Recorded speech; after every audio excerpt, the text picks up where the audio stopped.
लु है साथीहरू, अब चाहिँ हामी रसगुल्ला बनाउनेछौँ। रसगुल्ला बनाउनको लागि हामीसँग चाहिँ मैदा छ। सम्पूर्ण साथीभाइहरूलाई मेरो नयाँ च्यानलमा स्वागत छ। रसगुल्ला चामलको पिठो,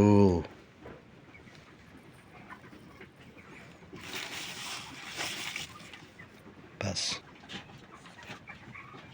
रसगुल्ला सुरुमा चाहिँ रोटी बनाउँछौँ, त्यसपछि रोटीबाट चाहिँ रसगुल्ला बनाउने जिम्मा लिएको छु मैले।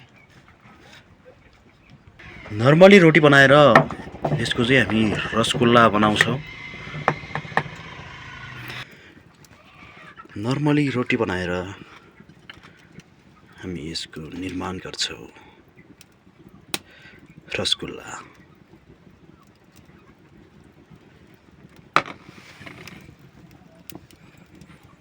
महे ला ला ला ला ला ला ला ला ला ला ला ला ला ला ला ला।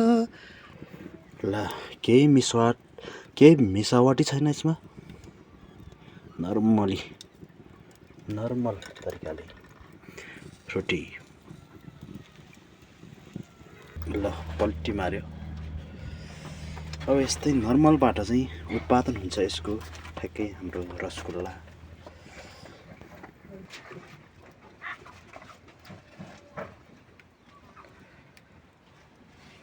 अब हामी चिनी राख्छौँ। चिनी र पानीको झोल बनाउँछौँ। हाय ना ना ना ना ना ना ना ना दरे ना ना ना ना ना ना ना ना दरे ना ना ना ना।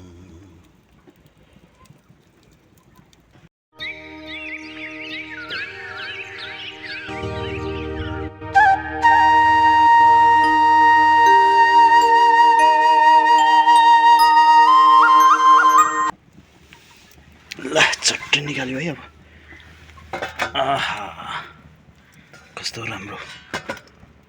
आहा पानी छ्याम्मै लाएर पानी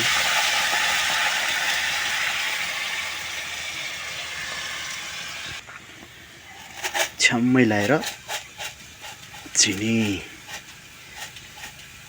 बस। रोटीको अब हामी कोलो आकारले हामी यसको चाहिँ हामी बनाउँछौँ।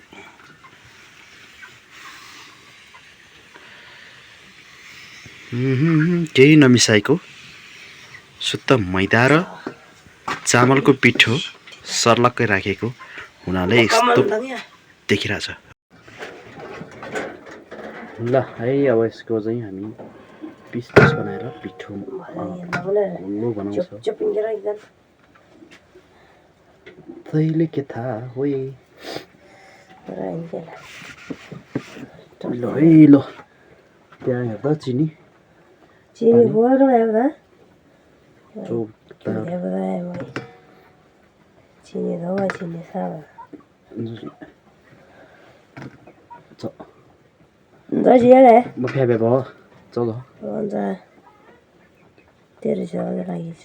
कालो कालो दिन खानुपर्छ, यसले फेरि अहिले बिगार्न सक्छ।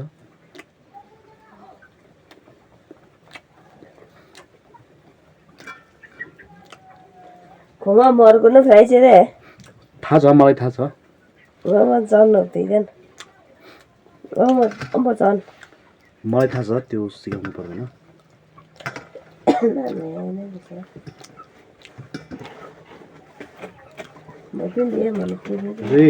मैदा चाहिँ पाक्नुपर्छ टक्क लगाएर।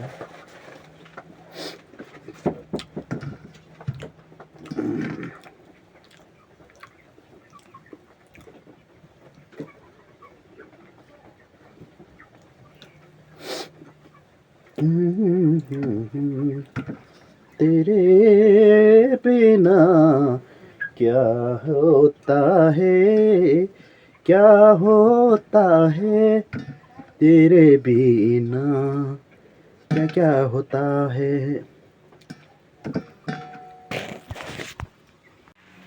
रसगुल्लाको डल्लो रेडी भइसकेको छ।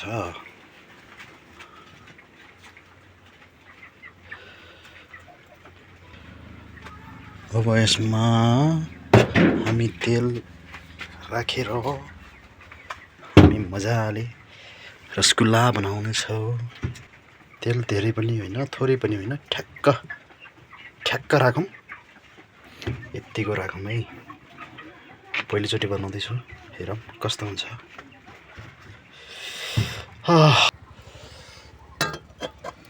ल चिनी तेल, चिनी पानी,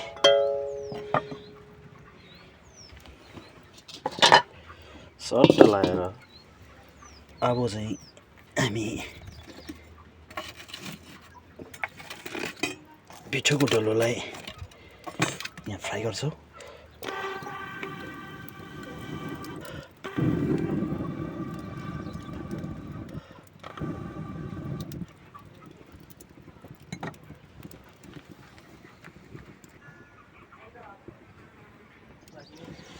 लो रेडी भयो सट्ट लगाएर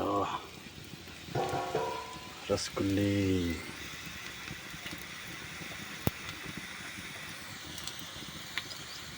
राम्रो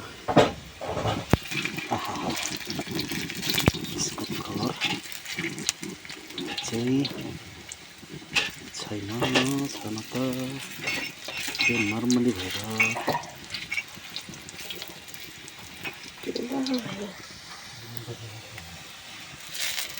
ला ला ला ला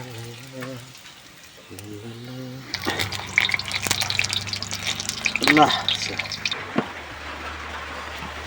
रसगुल्ला रसगुल्ला चॉकलेट रसगुल्ला।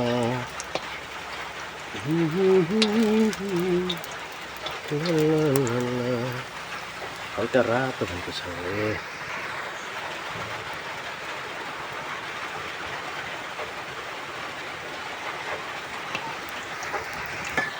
ल चाहिँ हाम्रो रेडी भइसकेको छ।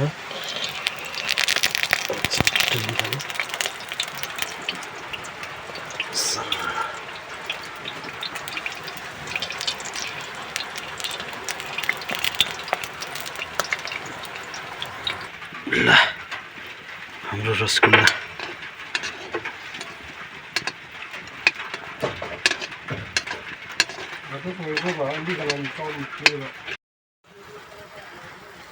रेडी भइसकेको छ। अब खाएर हेरौँ कतिको स्वादिष्ट बनेको छ। आहा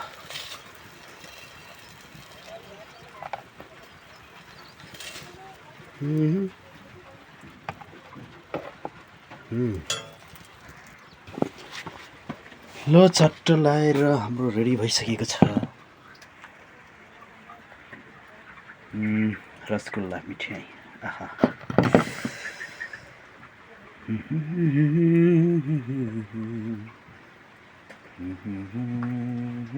कतिको मिठो भएछ एउटा ट्राई गरौँ है त साथीहरू।